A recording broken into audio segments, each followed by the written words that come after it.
No more hiding tears. No more covering scars. You are welcome. Holy welcome.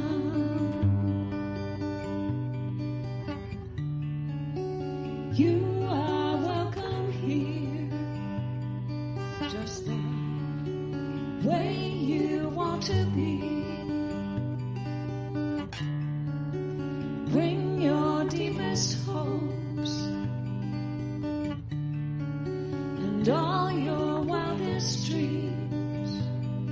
You are welcome. Holy welcome. Holy welcome.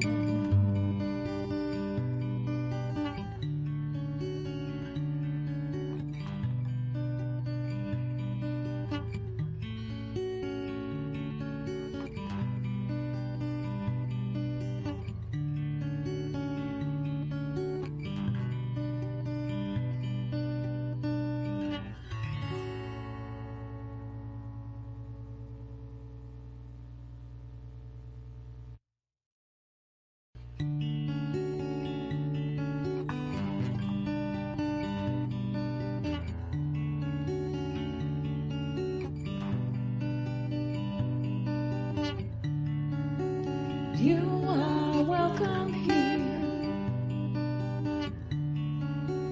Just the way you are.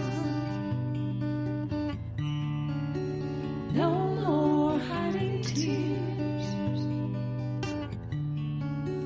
No more covering scars. You are welcome. Holy welcome.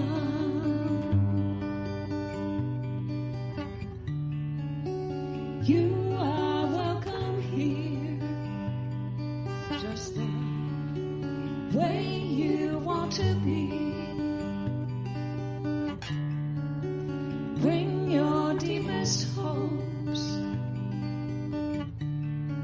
and all your wildest dreams. You are welcome.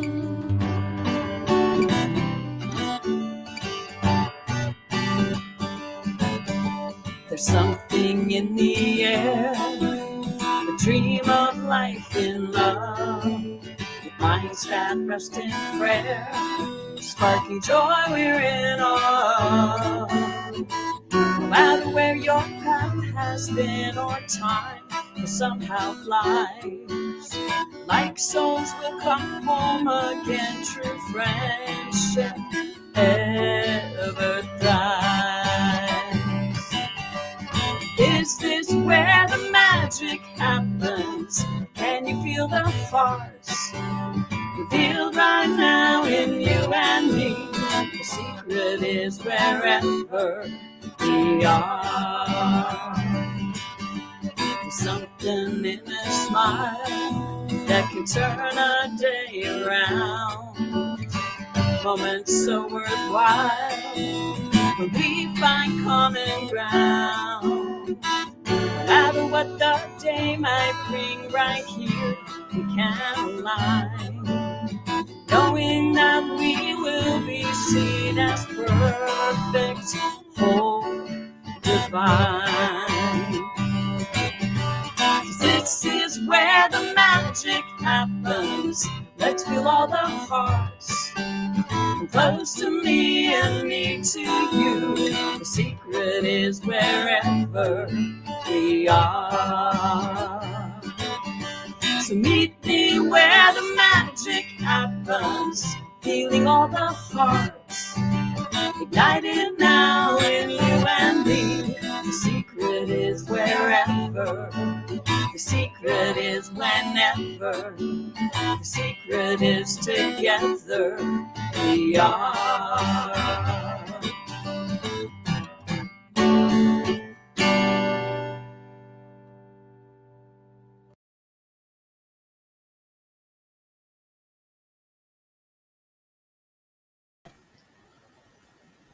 Good morning. Welcome to Center for Spiritual Living, St. George. Our Sunday service on this chilly last Sunday of October day. We're so glad that you have joined us this morning. So we are an open, loving, and inclusive community that supports thinking creatively and living a deeply spiritual life.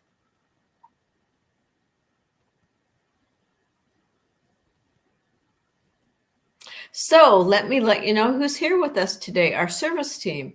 So Bill Smith, our practitioner, is behind the scenes, making everything run smoothly and beautifully.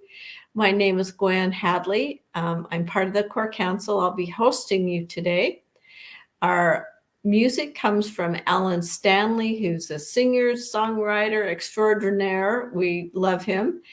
Invocation from our newest practitioner, Sue Fulmer. And our last practitioner, Starlet, will be providing our reading today. And then we have a special treat. We have our practitioners plugged in. Not sure what's going to happen, but I'm waiting on my edge of the seat to watch it. So at any rate, we're glad you're here. And now I'm going to welcome Alan. Good morning, Alan. Hello, Gwen. Thank you. I'm trying to figure out what is what's that? Extraordinary? Yes, extraordinary. Thank you. So we're going to sing and relax a little bit, and Sue's going to come in and offer our invocation. So the words will be up on the screen. It's a little Eddie Watkins song, and if you'd like, you can just sing along or hum along or sit back and relax.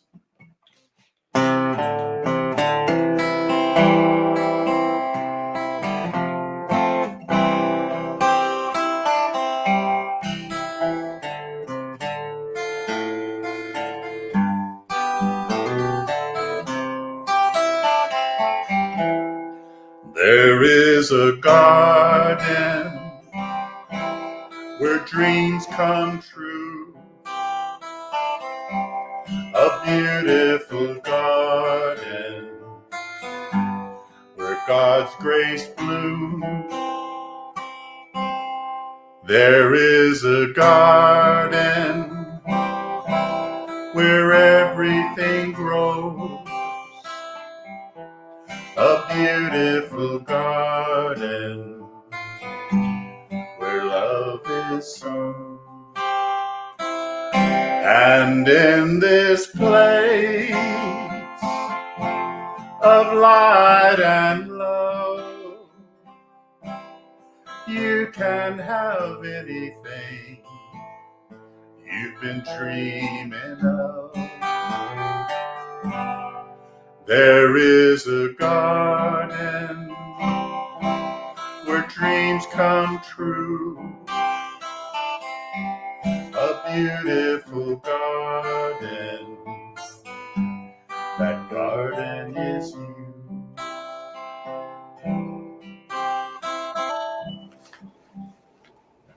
Before we have prayer today, I'd like to read something in today's spiritual guide in the Science of Our Mind magazine.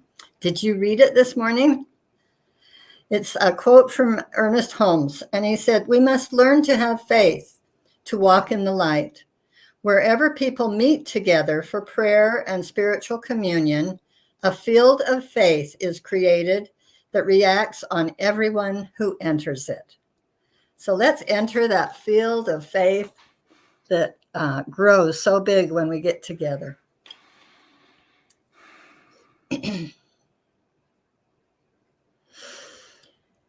As I connect to that presence, that calm, peaceful feeling that is the presence of God, that is all around me, all around those who are listening, everywhere present, I recognize that presence becomes holy ground wherever we stand. And we stand together as we meet together for prayer and for communion and for fellowship. I realize that it takes the effort of many people to produce this Sunday service. I am grateful and know that each person today will do the presentation with full confidence and inspiration that this miracle of the internet will go out from each of our places throughout the world to gather those who are looking for a positive, happy way of life. And CSL St. George certainly provides that for our community. I recognize the truth and the beauty of this philosophy. And I am grateful for those who work diligently to bring it to pass, to bring it to our ears and our hearts. And we take it in joy. And today in this service, we all unite in that joy. And together we say, and so it is. Amen. So it is. Thank you, Sue.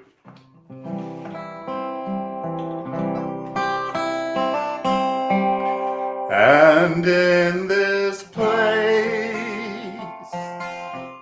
of light and love, you can have anything you've been dreaming of. There is a garden where dreams come true, a beautiful garden.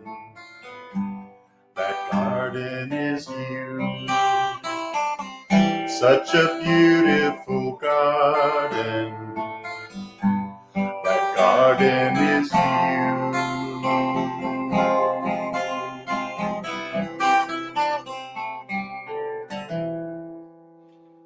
Now we'd like to invite Star back to offer our reading today. Oh, thank you. What a beautiful song. Boy, that just really relaxes you. Thank you.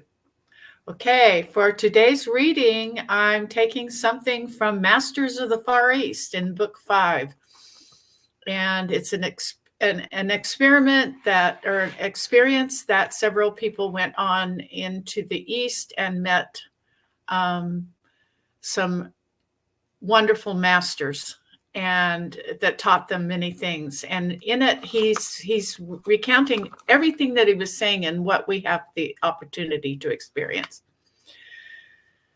He says, we are now dealing with God's cells, which never lose or change in any way. Thus, humans cannot change from divinity. The brain of the human being is built of these God cells and is the reason mind never changes. Thoughts may change 1,000 times a minute, as they are reflexes from the subconscious mind. It is there humans have free will, for humans can induce the subconscious to believe and store any thought put forth or that which is perceived or told by another. The subconscious is no portion of the brain itself, but it is a ganglion of true cells located just below the heart center. These cells know neither impurity nor imperfection. They accept and store everything that is thought or spoken, and they have no way of discriminating. They also repeat that which is stored, and humans soon begin to believe what is repeated as truth. Soon one is unable to segregate truth from falsehood. A group of cells, however, may be influenced to let go of false statements or falsehoods and accept and register true and absolute statements simply by talking directly to them. Suggest that they let go of all false and negative qualities, thoughts, and statements, and one will soon be aware that only true and constructive statements are registered in one's world, which in return reflects in and through one. Then will follow the awareness of a great purpose. These cells have no way of discriminating except as they are taught. We find that they are very tractable and most willing to be led or influenced by the truth. Many people have seemed to bound forth in response to this application of truth. Hundreds of billions of cells are impelled to do the right thing at the right time in the right place. Verily, they are obedient, always as long as the individual is sincere. The life of the individual pushes forward, building, repairing, extending, and creating the new and the better with an irresistible urge and energy that is not comprehended by or found in inanimate things. It is found, there is an intelligent instinct, directing influence that pervades every cell of the human form. It does not matter how far they seem to have wandered from this divine directing influence. It is our privilege to see them in this influence without giving any thought to the outer or what is holding them under the hypnotic spell. What a privilege it is to see that one or all who are under the spell are really endowed with that infinitely complex cellular structure called the human thinking apparatus. That same apparatus has the capacity to carry one or all humanity to the very highest attainments. What a privilege it is to see all humanity combined in this great structure of God mind. And so it is. So it is. Thank you, Star. I have to comment, in addition to that reading, that is a beautiful necklace you're wearing today. It's just like, wow, that's beautiful. Thank Fits you. you perfect. You're welcome. So there was a thing run across on social media that I ran across about this group of scientists in Germany just released a study on the power of meditation and the actual physical realization that there's something going on there. And I am so happy to hear that we, more that we bring out of the metaphysical to the physical. It's exciting times. And this is my little contribution to that subject.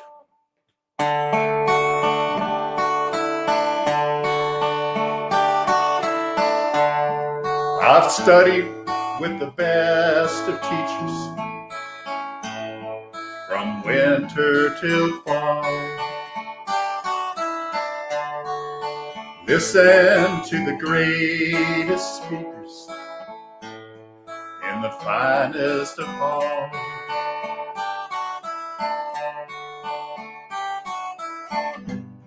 But until I found the silence, I had nothing to show.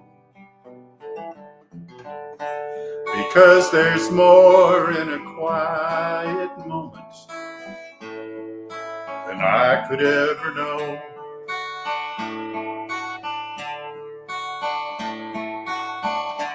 I traveled to the farthest corners of this world alone, pondered all the great religions that mankind has known.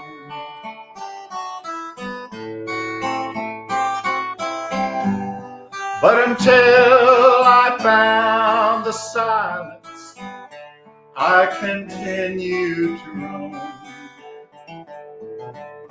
Because there's more in a quiet moment than I could ever know.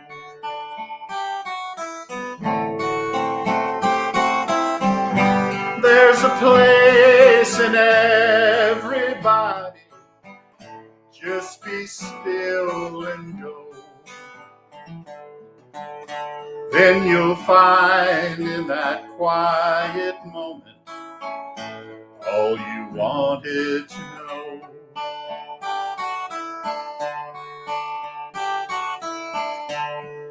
In the depth of our soul is waiting a voice still and small. In a garden full of joy and love, God made for us all.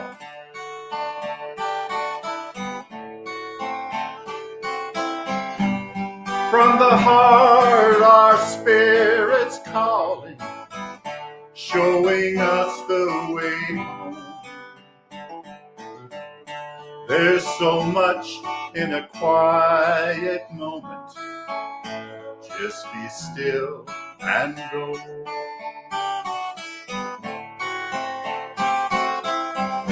There's a place in everybody.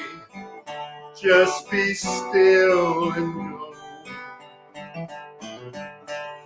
And you'll find in that quiet moment all you've wanted to know.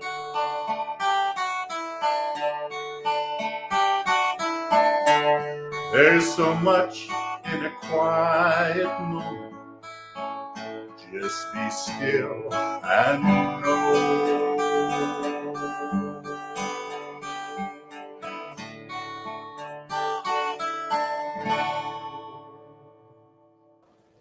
Thank you, Alan. Thank you. We all need more quiet moments. I know that I do. Thank you. Thank you. So our plugged in, we have 3 of our practitioners here plugged in, Sue and Star and Bill. So our global theme is remaining for the last week of October, Living Out Loud. October is playing with paradox, and today's talk will be genius and the and. So with that, I invite practitioner Sue Fulmer. Hey, thank you, Gwen. Yes, I'm the newest practitioner still. And I guess I wondered, how long will I be that? And I guess it'll be until some of you out there take that journey. What a wonderful journey. I think you're right. Yeah, I invite anyone to look into that. It's really been a wonderful journey for me and a wonderful group of people to work with at CSL. And so I'm so grateful and impressed with how many people faithfully help to produce these Sunday sessions online. You know, it takes a technical computer work, a host or hostess, music, and Alan is fulfilling a full-time duty right now in the absence of Shay, who's taking care of herself on a healing journey. And a member of the practitioner corps gives the invocation. We have a weekly reading, and our senior minister, Reverend Joe, prepares a beautiful talk for 3 Sundays a month and arranges a guest speaker once a month. You know, we've had some of the best people of CSL speak to us. That's been a blessing of being online. And it really takes a village to get this together and to put it together and deliver it to you. We appreciate everyone, and we invite others to join us in presenting this Sunday service. So the 5th Sunday today is usually presented by the practitioner corps. And we have 6 practitioners, but we're only half here today. Christopher and Anita have other responsibilities today, and Mary is on leave taking care of her husband, Wayne. So today we have myself, Star Sterrett, and Bill Smith. We usually give a brief review of the month's talks, and that previously was done so well by Anita. And I said, sure, I can do that because I take notes every week. And then I went to look for my Sunday journal and couldn't find it all week. I could not find this thing. I kept that thinking that if I could find that, I'll get my talk started. And so what a procrastination. And I was furious looking everywhere. So yesterday morning, I was listening to a Hay House meditation. And the picture came into my mind of that journal sitting with other books. And then I went to this little crate that I have next to my recliner that has my reading materials and writing materials in it. And there it was. That I had looked there before, but this time I saw the colorful edge in the middle there, or on the outside edge. It's got color, and that caught my eye. And so that just goes to show you that we can look right at something and miss it, but with Spirit helping, it pops right out. You know, this spiritual journal is published by CSL. It's promoted in the Science of Mind magazine. You can find it now to order for next year. And it's got a week for every week of the year. It gives the subject of the speeches, of the themes for the month, and gives extra thoughts and places to write with some prompts, like what you're going to have as a personal goal, or what you're grateful for, and reflections from the talk. It really helps me to focus. I'm a former teacher and always a student, and it really helps me to take notes. And so I referred back to that, and here we are. I did find it. And I also looked again online on YouTube at the things that have been presented this month. And that's a great thing to do, to have that opportunity to hear it again. And you always hear things that you didn't hear the first time. So that was a blessing this month for me to have the responsibility to do that. So the month of October has had the theme Playing with Paradox. And the first week, Toni Kovacs gave a reading. I loved what she shared about her personal experience watching a workout instructor who only had one arm. And he explained that loss ended up being one of the best things that happened to him, and that his mother kept telling him, it's only an arm. You still are whole. You still can live a full life. And Toni asked us, as she ended her reading, what is happening in your life that's just an arm? And then Reverend Joe that week did a great job in introducing the theme for the month. He showed the yin-yang symbol, the black swirl and the white swirl, and it's within a circle enclosing that. And he said that it's interconnected but separate, and told about the circle on the outside of the symbol being similar to our Science of Mind teaching symbol, which has a circle which is representative of God, and that everything is inside the circle of God. Nothing is outside of God. Something that seems terrible, and we wonder, why could that be happening? How could God let that happen? It may just be what is needed in order to appreciate and know the good. And that is a paradox. Like losing an arm and having it be the thing that teaches you true value in life. Sometimes life is, as Reverend Joe says, HE double hockey sticks. I laughed when he said that. A great reference for someone who has loved the sport of hockey, not hell. How do we know the high side of something without experiencing the low? He quoted Ernest Holmes in this first slide. We need to develop a good-natured flexibility. Nature demands this, for if the tree did not bend before the wind, it would break. We are apt to hold our thoughts so static that it finally becomes a habit, which destroys not only our mental happiness, but also the spiritual influx. This quote got me thinking about how inflexible my thinking was earlier in my life. I became active in the Mormon Church when I was 11. It was a safe haven for me. And when I married a decade or so later, I was very entrenched in perfectionism. I thought I had to live those precepts perfectly in order to be good enough, and as most traditional churches teach, to make it to heaven. I appreciate my early teachings, but it didn't do anything to help me with my thinking. I was nervous, fearful. I had a fearful mother and was trained that way, and I worried about everything.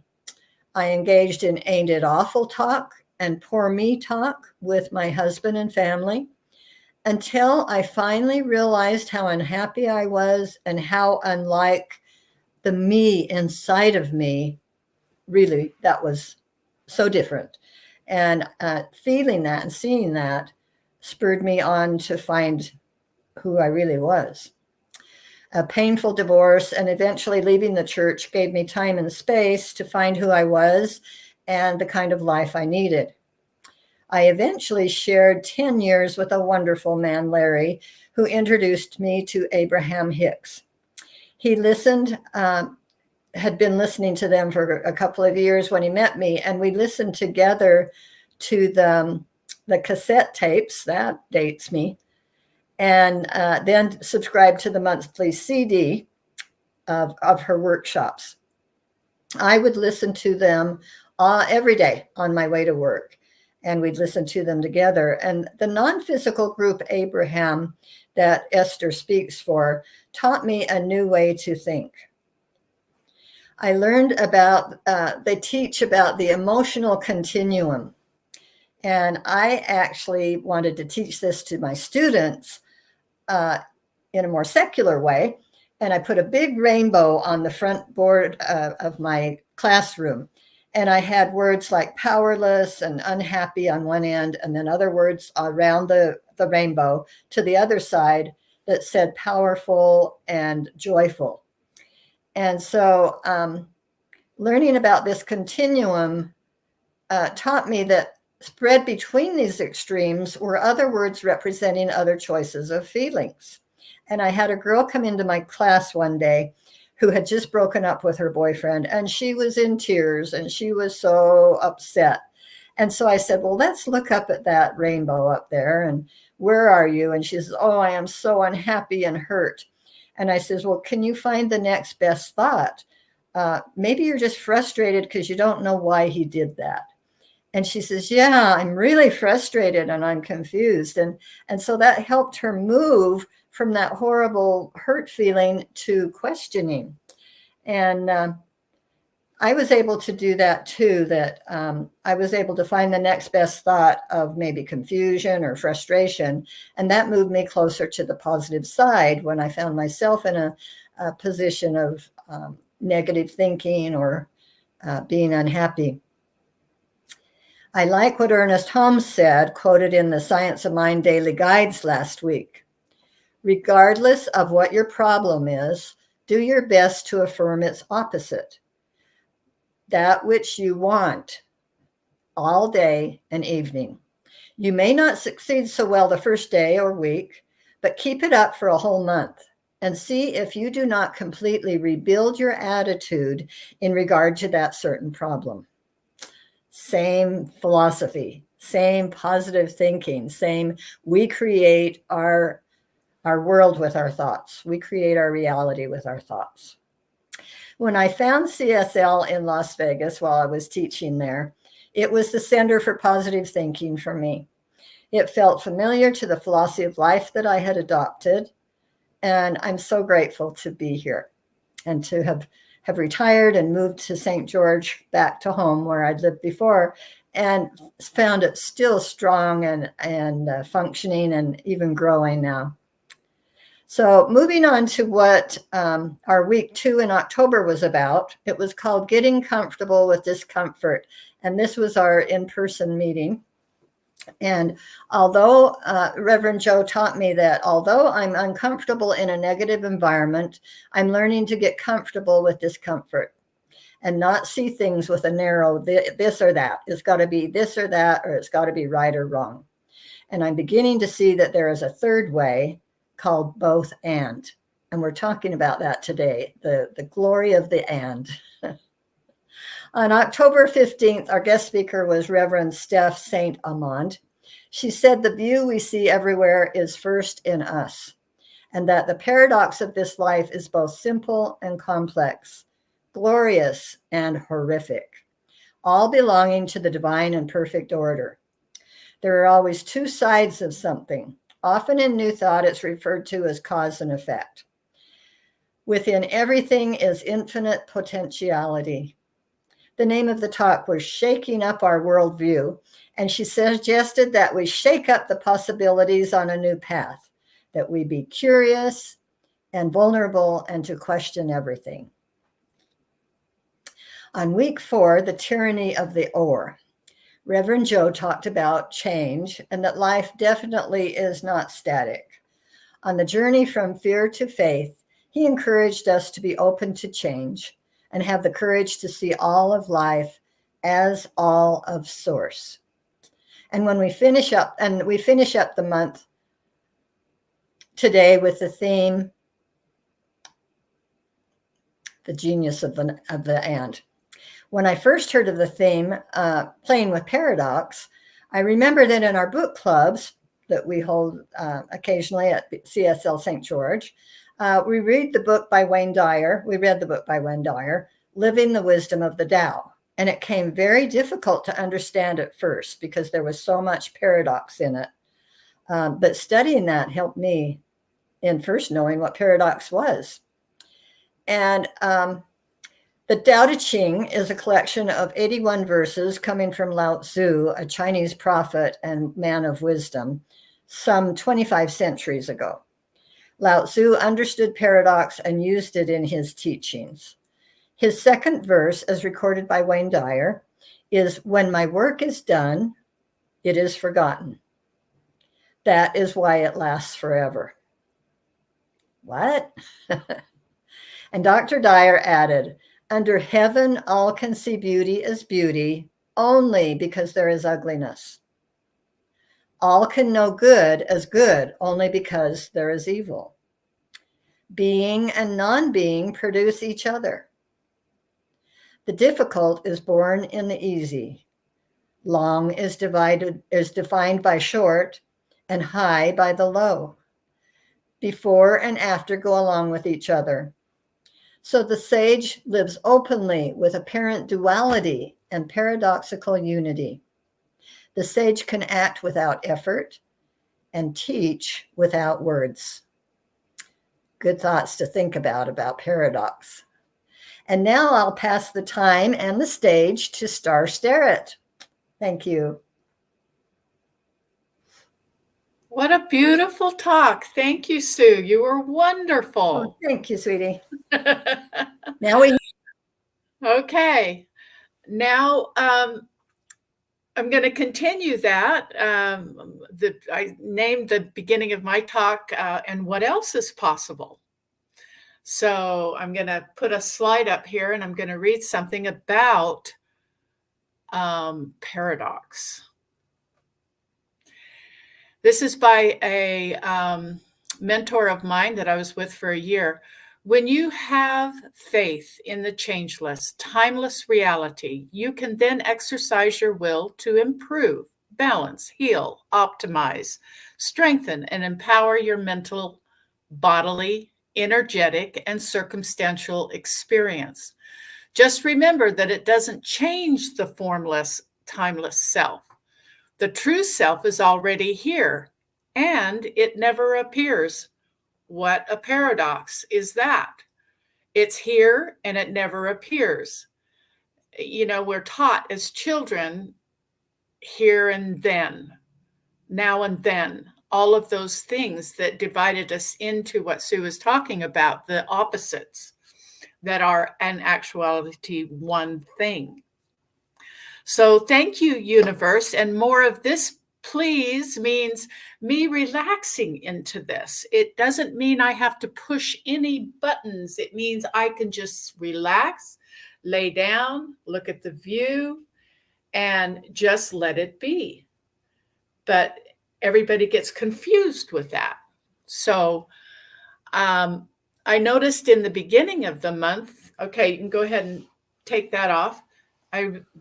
In the beginning of the month, I write in my journal every morning, and I was talking about going through the awakening process and discovering that I was never lost in the first place. Going through the veil of forgetfulness is the only way back. So I have to remember who I am. I don't have to make it happen. I just have to remember, because like the saying said, it is here, but it never appears.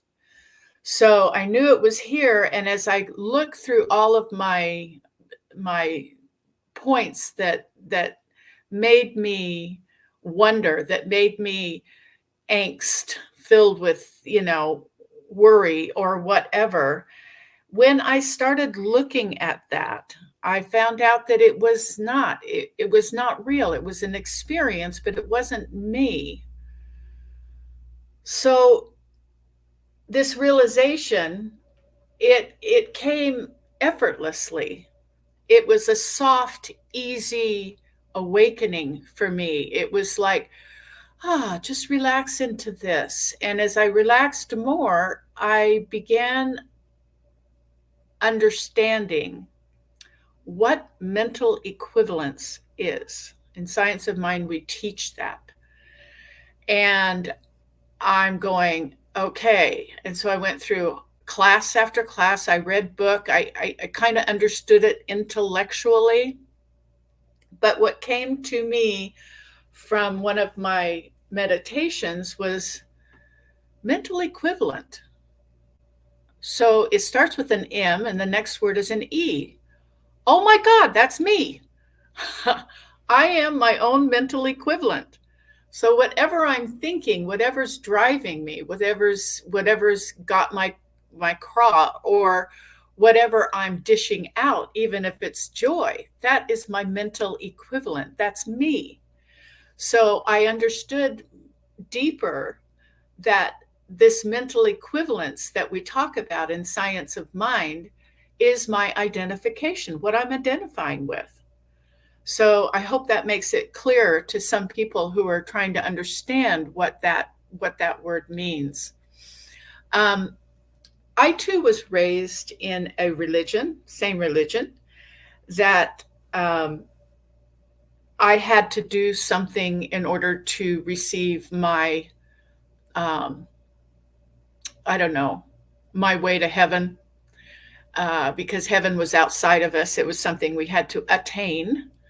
And as a child, we had to give these 1 minute, 2 minute talks in church. But that means we had to stand up in front of people and be judged because we were taught that we were being judged. Okay. And we were raised by parents, especially me, was raised by parents who judged me as not only small and insignificant, but I wasn't worthy yet. I had to work my whole life to get into the kingdom of heaven.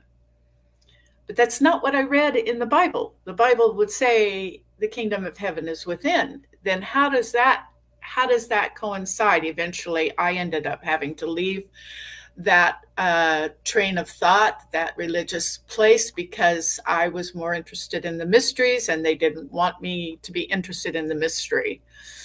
But the mystery is what it's all about. So through this, and letting go of, through self-inquiry, my thoughts, those 1,000 thoughts a minute that are going through someone's head, and you're not even conscious of it because you're looking this way and you're looking that way, and a thought will come and it'll go, and it'll come and it'll go, and something else will come and take its place, and before you know it, you've gone through town in the car and you don't even remember getting there because so many thoughts are in control of your head. So I decided to do a self-inquiry, and it took a couple of years to actually use Byron Katie's method, and others' self-inquiry teachings.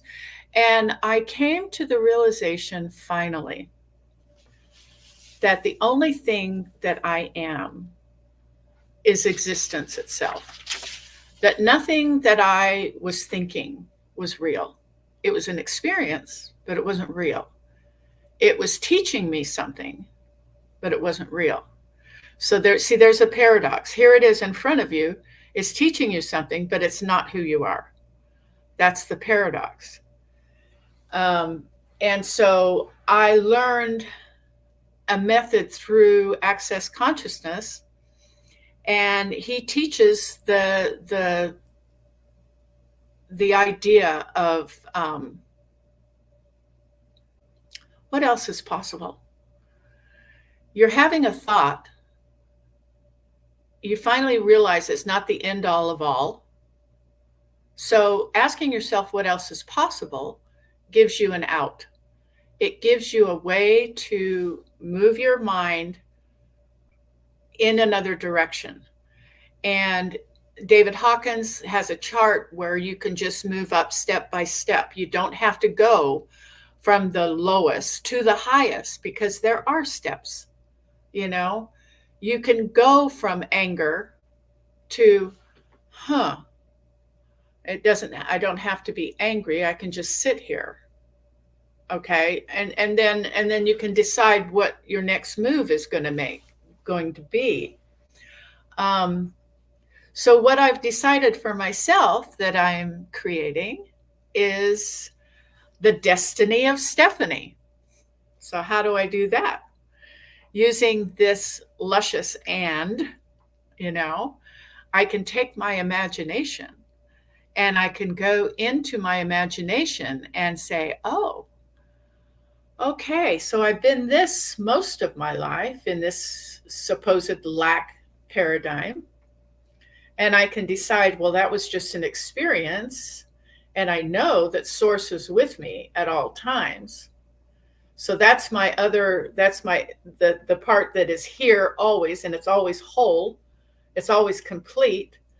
And I can start using that in my imagination and saying, okay, the kingdom of heaven is within. God gave me everything.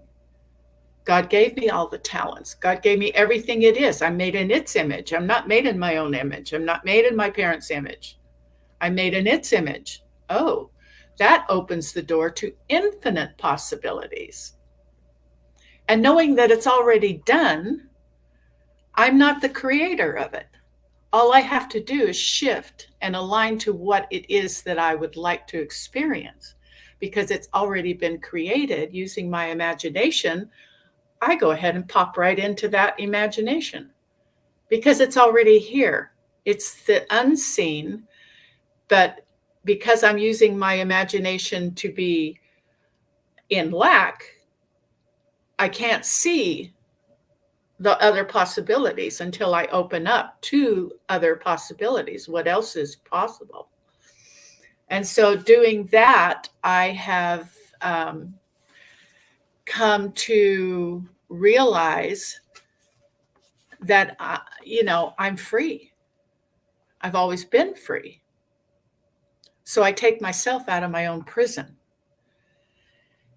And I've had several dreams in the last couple of weeks where words have come, and I love words. And one of them came from a special friend of mine named Jimmy, who's passed on.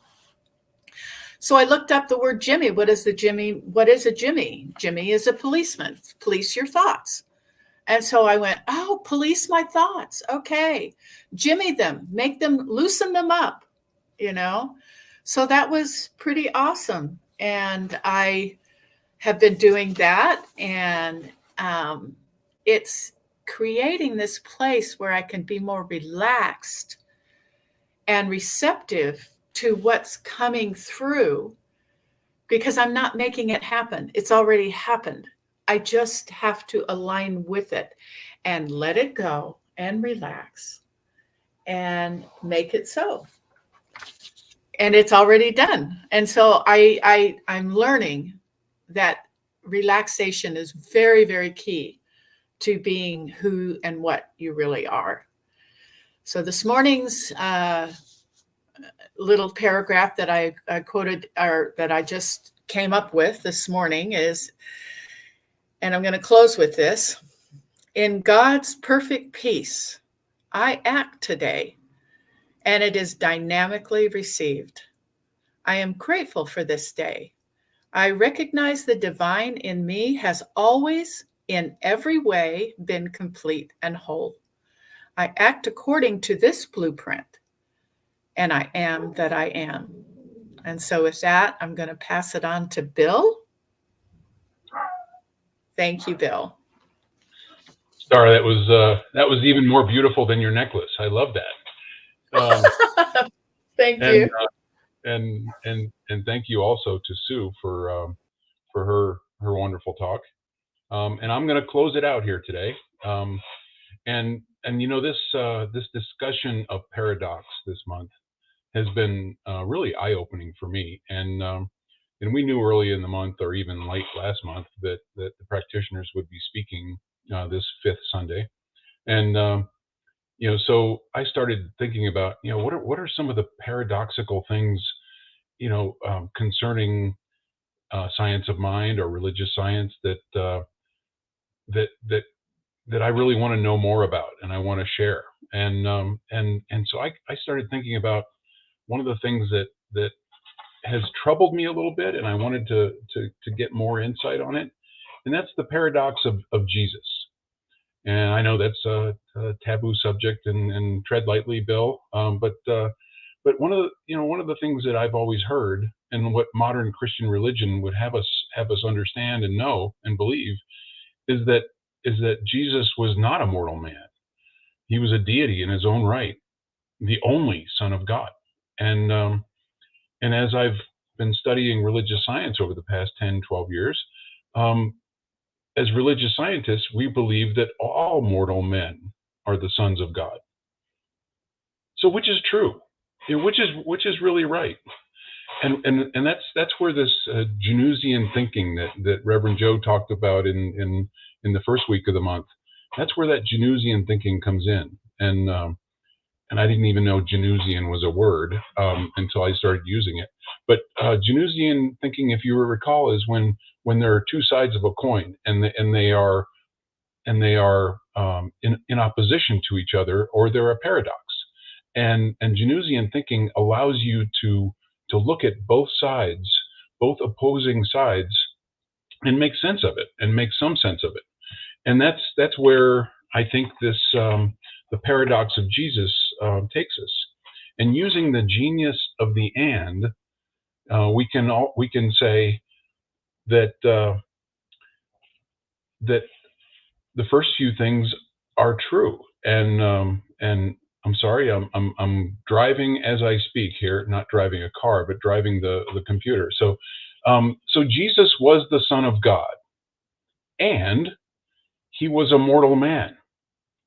And where that applies to us, we are all sons of God as mortal men. So I really think that is something that really hit home with me, and I wanted to talk more about that. And so we also talk about Jesus Christ, like that's his full name. And so I've been studying more about that, and so it's really not Jesus Christ, but Jesus the Christ. And one of the things that I'm coming to understand, and Christ is really the universal idea of sonship, of which each of us is a member. So Christ, rather than being an achievement of a very high level, starting to understand that Christship is not necessarily something that is an ultra high level, but it is something that we all have, and all have to a certain degree. And that degree that we have that Christ consciousness is in the amount of acceptance and understanding that we have of the internal presence, the presence of God in each one of us. So Meister Eckhart, who's one of the great mystics of the Middle Ages, says, God never begot one son, but the eternal is forever begetting the only begotten. And what I guess what he's saying there is that there isn't just one Christ, that there is every one of us that is begotten by God, and we are all sons of God, has that Christ consciousness to a certain extent. So Jesus really is the living example rather than the great exception. If we can look at upon Jesus from this viewpoint, it makes it really easy to look at what he did and how he did it, and not say, well, he was exceptional because he was the only Son of God. Well, if we are all sons of God, and this is what Jesus was saying all through his ministry, is that everything that he does each and every one of us can do. And I think that that's just as true here in 2023 as it was back in Jesus's day. You know, what he's saying is never more true than it is now, is that we all have that capability. I'm going to move to the next slide here. And Ernest Holmes said this in The Science of Mind: those people who have had the greatest sense of the divine presence, wherever it has been coupled with the definite knowledge of the universal law of mind, have had the greatest power over that law. This was the secret of the power of Jesus. So the question is, you know, what did Jesus really have that we don't have? I mean, other than some cool sandals and robes. And the answer is a couple things. One is he had that consciousness. He knew that he was one with God. He knew that everything that was in his being was divine, and he used that, and he really understood his position in there. And the second thing is that Jesus understood the law. And I seem to have lost the slide here. And in understanding the law, he knew that it was within his power to heal people and make things happen. And this is kind of a long slide, and I'll read through it, and then we'll unpack it a little bit. We do believe that in our unique personage of Jesus, this Christ was more fully orbed than in anyone of whom we have record. And this is Ernest Holmes talking now. We do believe that in the person of Jesus, more of God was manifest. We also believe that Christ comes alike to each and all. There is no particular man predestined to become the Christ. We must understand that Christ is not a person, but a principle. It was impossible for Jesus not to have become the Christ. As the human flesh gave way to the divine, as the man gave way to God, as the flesh gave way to spirit, as the will of division gave way to the will of unity, Jesus the man became a living embodiment of the Christ. And that's from The Science of Mind, page 359. So that's where Jesus understanding the law. And of course, he never really said, oh, there's this law. I mean, he probably never was aware of it as a law as we have. And I think that's probably something that it's a 20th century term or 21st century term. You know, and he never really had that opportunity, but he just knew that if his consciousness was correct, he could command the law, or whatever he felt it might have been named at that time, to do his bidding. And that's how he was able to tell people to get up and walk, you know, when they were crippled beforehand. And so knowing that no one since Jesus has really had that kind of consciousness, or at least not that I'm aware of, how do we even come close to having the power over circumstances and over the material world that Jesus did?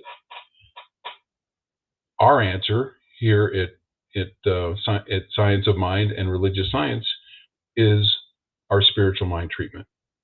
And you know, so Jesus had this understanding of the presence within him, of the presence of God. And in the first two steps of the spiritual mind treatment that we practice at, you know, using the Science of Mind, recognition and unification, that essentially replicates that what was in Jesus in us as we pray. So I'm going to close it now with an affirmation, and move right to that. Whoop, there we go. And the affirmation, I'm going to say it once, and then you can say it with me. As the Son of God, I use my Christ consciousness to command the law of God. All right, together now. As the Son of God, I use my Christ consciousness to command the law of God. All right, so those were two very interesting talks, and I hope mine was interesting to you. I'm going to close this out in prayer, and then I'll take us back to Gwen for announcements.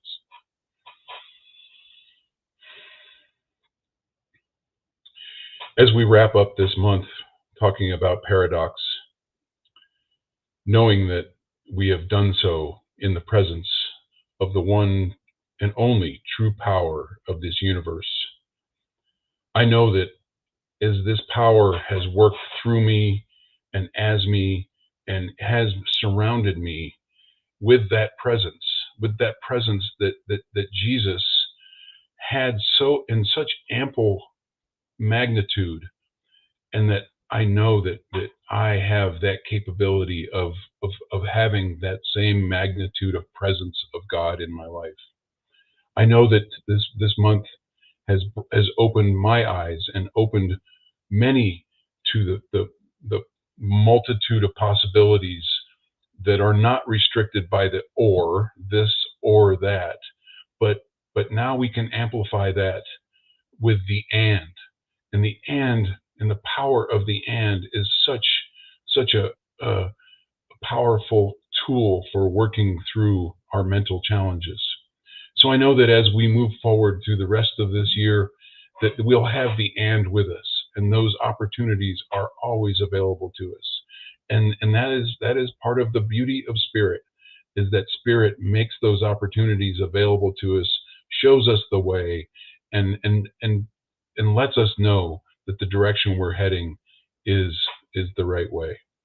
I am so grateful for this teaching. I'm grateful for the opportunity to share today with you, with us all. And I'm grateful for this knowing, and I'm grateful for the and. I release my word to the law, knowing that it is already done. There is nothing left for us to do, but just realize it, allow it to open and flourish in each and every one of us, and just let it be so. And so it is. All right, let me find Gwen on this thing here. There she is. You found me. Bill and Sue and Star, what an interesting month of discussion about paradox. So grateful that we have wonderful practitioners that we have. All right, I'm going to drop myself out of this thing here and let you take it over, Sue. Okay.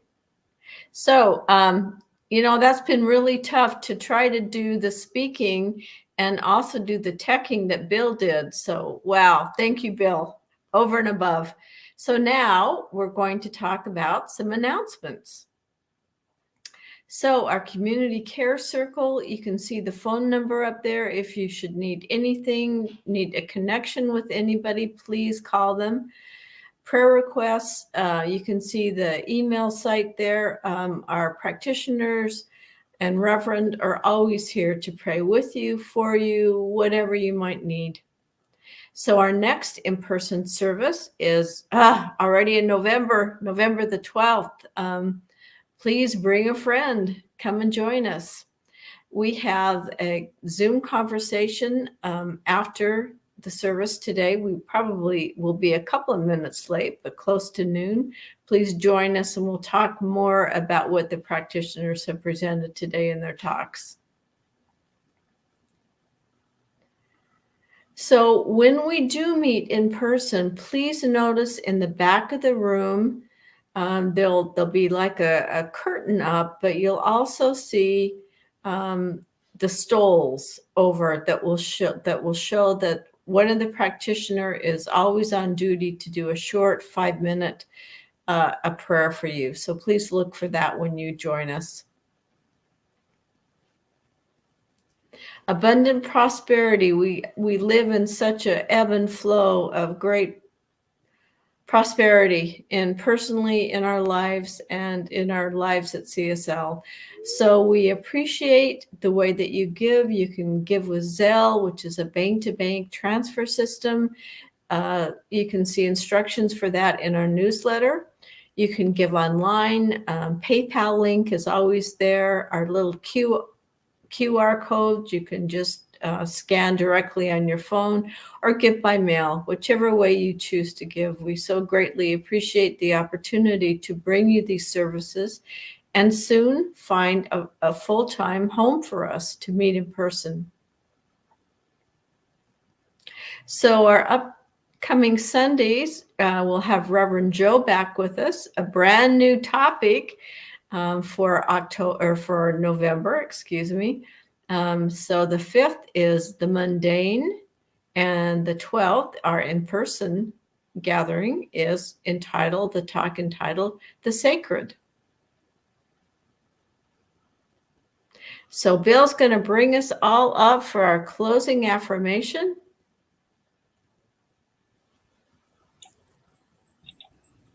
There we are. And I invite you at home to please join with us and repeat the words to this closing affirmation. It makes it even more powerful. So I will begin. Something wonderful is happening through me right now. It is this thing called life. Life is in my mind. Life is in my body. Life is in all that I do. I am it, I embrace it, and I share it. Just the way that it is. And just the way that it is becoming. Thank you. Thank you. Bye. Bye. Thanks, everyone. Thank you. Have a great day. Bye-bye. See you on